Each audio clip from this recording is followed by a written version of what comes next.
clearly Bangladesh has reached her limits.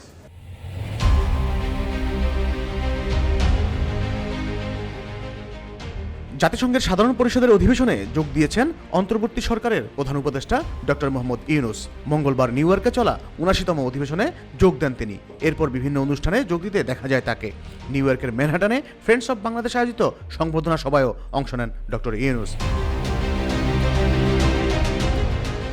এ সময় মঞ্চে তার সহকারী প্রেস সচিব সুচিস্মিতা তিথি, বিশেষ সহকারী মাহফুজ আলমকে সঙ্গে নিয়ে বক্তব্য দিতে দেখা যায়। মঞ্চে দেখা গেছে বাংলাদেশের আলোচিত আলোকচিত্র শিল্পী, সাংবাদিক ও সমাজকর্মী শহীদুল আলমকেও। সংবর্ধনা সভায় দেওয়া বক্তব্যে পতিত স্বৈরাচার সরকারের সময়ের ভয়াবহতা তুলে ধরেন ডক্টর মোহাম্মদ ইউনূস।